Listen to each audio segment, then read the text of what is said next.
So Abby, brother and fiance, found their dream wedding venue, but there are only 2 dates, both on major holidays? Yeah, they're wondering if they might be the a-holes for choosing their dream wedding venue, but wanting to do it next year, and the only dates available are major holidays. So they're like, this is either going to be really fun for a lot of people, it's going to be one big party, or they're going to be very upset that they have to leave maybe their original plans on this major holiday.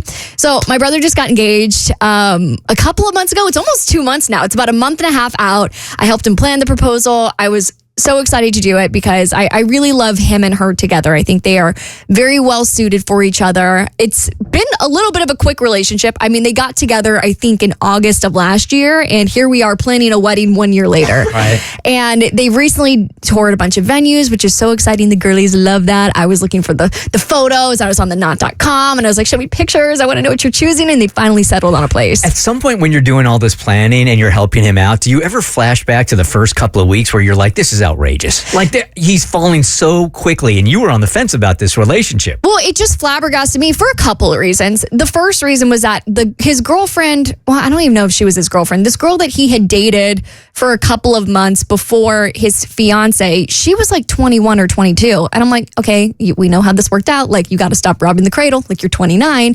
And so his fiance is a little bit younger too, which I do think in hindsight is good because he leans a little bit immature and she leans more mature. She was 22 when they started dating, and I just didn't take it seriously because I'm like, here we are, like another girl who just graduated college, like she just turned the tassels 30 days ago, and you're like a grown adult, like you're off our parents' health insurance, you pay taxes, I just didn't see how it was going to work out. But I've just been really pleasantly surprised, and we're all planning a group trip to Charleston to go wedding dress shopping. And so, you know, it has just flipped a lot. And I think because I was so hesitant in the beginning, people thought that maybe there was beef. There was no beef. I love them together. It was just shocking because it happened so quick. And I was like, she's so young. Like, this isn't going to work out. So the fact of the matter is, it is working out very well. They are getting married in 2026. Like, it is happening. Like, we are moving straight forward. They have found a beautiful wedding venue that I'm very excited about. It's in our hometown of Jacksonville, which is ironically where they did not want to get married. But this venue is so beautiful, and it is like brand new. It has gorgeous views of like the marsh. And so when the sun sets, it like reflects off the water, and there's all these old trees, and it's just going to be a gorgeous wedding. All of this to say is they want to get married in 2026 because, again, this relationship has moved very, very fast. And there's only 2 dates. There is a date in July. It is on July 4th. And there is a date a couple days after Christmas in December. And they are so determined to book this venue because it's within the budget and it's beautiful and they want to get married next year that they're like, okay, well, which is the worst of the two, or which is the better of the two? Is it July 4th or is it a couple of days after Christmas when we make this happen? And truly, like, are we the a-holes if we make everyone leave their holiday plans to come hang out with us on our wedding day? It's a tough call. Tough call. All right. So, I'm not a fan of weddings on holidays. Because for a lot of people, vacations are far and few between. We are extremely fortunate here, and I know the listeners are aware of this because you guys like to let us know every time we're out how much vacation we get, right? So, you know, those times personally, so I'm making myself a wedding guest, right? Okay. I am not invited to this wedding, nor should I be, but I'm pretending like I'm a wedding guest, okay? Gotcha. And I get that. And you're eating up my vacation time for your wedding. Now, obviously, if this is a couple that you are very close to and you love, why wouldn't you want to spend your vacation at somebody's wedding? Doesn't that sound like a great time? And now having a kid in the mix, if you are a guest with a child, I know how crazy December is and the holidays are.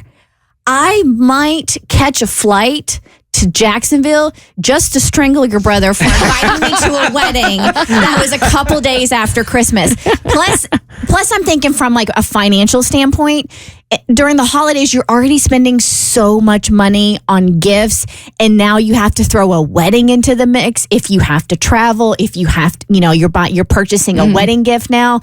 And so it's it's a lot. No, you're saving money because then you don't have to get them a Christmas gift. You just get them a wedding gift. Here is Megan, who has some experience in this area. Hey, Megan, good morning. You're on the Bert Show.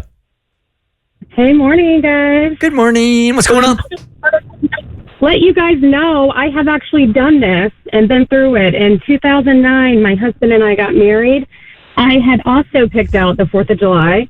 My attitude was, hey, whoever's most important to us, they'll make it a priority to be there, and it'll be a big party. But one thing that we didn't think through is how the holiday actually affected the whole event, and we had to last minute move our wedding up a month. A lot of the vendors that they deal with, they are not going to be available to the bride and groom to do the event.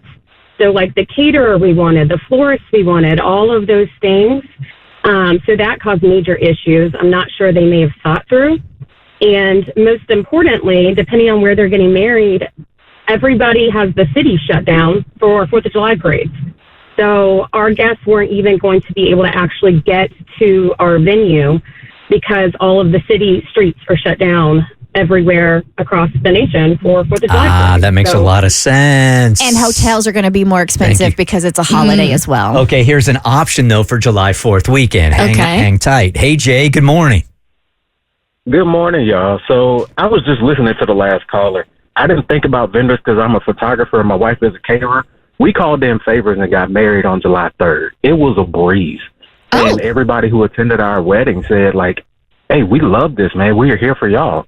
But our wedding was small. We were like 50, 60 people top. So that might be a little different for your situation, Abby. But, I mean, if you got favors and you can use them, now is the time to start calling them in. Here's what I kind of like about this idea. On the 3rd, you're not going to have to deal with any of the traffic problems when it comes to fireworks and parades and all that. And then you guys are all together for the 4th if you want to be there. And if not, go home. Well, that was my suggestion, but they don't want to get married on a Friday. But the way I phrased it was a lot of people that I know that plan destination weddings specifically chose destination weddings, even though it would be more expensive for the guests or it would be more of an inconvenience for them because they only wanted people that truly wanted to be there and cared about this couple enough to make that kind of sacrifice to show up. So in some way, I do think there's a positive where it's like you're just weeding out the people that don't care about you that much. Good morning, Jessica. You are part of the Bert Show. Thanks for calling. Abby, I was just going to say the same thing. So I got married the Saturday after Thanksgiving, and so literally everybody was already in town. The hotel was cheap because we got married in the city. Also, Jacksonville sounds awful to get married in July, but I will say that when we got married at Thanksgiving, we had all the grandparents there because they were already in town. It was just kind of something to do because, like after Thanksgiving, it's like, well, what do we do now? So, and to the point about the destination, we were able to, it whittled down our guest list easily because people were like, well, we can't make it because we've already got plans. And so the people who really wanted to be there were there, which definitely helped our bottom line as well. So I definitely vote for the December wedding. It'll be great either way, but I would definitely not do 4th of July in Jacksonville. Yeah, it'll be a little sweaty in July. No doubt, right? Everybody's going to be glistening. But I don't sweat, I sparkle. So they'll be like, oh my gosh, one of the bridesmaids is so glowing today. She's glowing. Yeah, I'm just disgustingly sweaty. The Bert Show.